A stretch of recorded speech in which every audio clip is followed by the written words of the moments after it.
اعوذ باللہ من الشیطان اللعین الرجیم بسم اللہ الرحمن الرحیم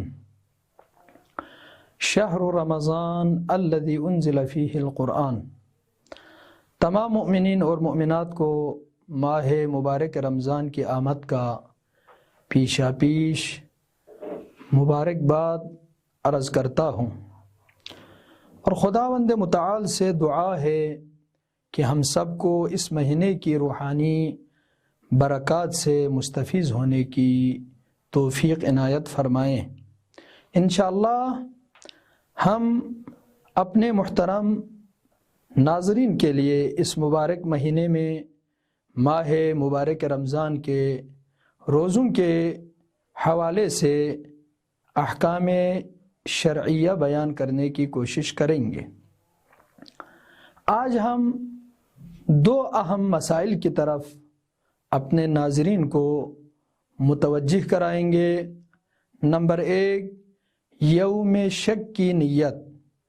جس دن کے بارے میں انسان کو شک ہو کہ رمضان کی پہلی تاریخ ہے یا شعبان کی آخری تاریخ، اس دن روزہ رکھنا واجب نہیں ہے۔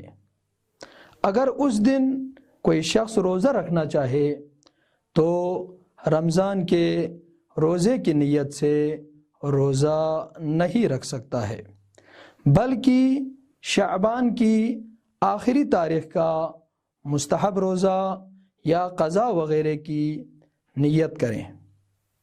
اور اگر بعد میں معلوم ہو جائے کہ اس دن رمضان کی پہلی تاریخ تھی تو وہی ماہ مبارک رمضان کا روزہ شمار ہو جائے گا۔ اسی طرح اگر اسی دن معلوم ہو جائے کہ ماہ مبارک رمضان کی پہلی تاریخ ہے تو اس وقت رمضان کے روزے کی نیت کرنا ضروری ہے۔ دوسرا مسئلہ، اگر ظہر سے پہلے رمضان کی تاریخ کا اعلان کرے تو اس وقت ہمارا وظیفہ کیا ہے؟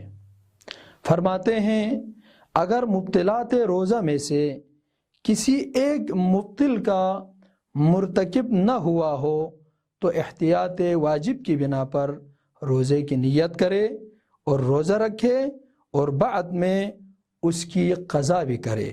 لیکن اگر مبطلات روزہ میں سے کسی ایک کو انجام دیا ہو تو اس کا روزہ باطل ہے، لیکن رمضان کی احترام میں ان کاموں سے اجتناب کرے جو روزے کو باطل کرتا ہے، اور ماہ مبارک رمضان کے بعد اس روزے کی قضا بجا لائے۔ والسلام علیکم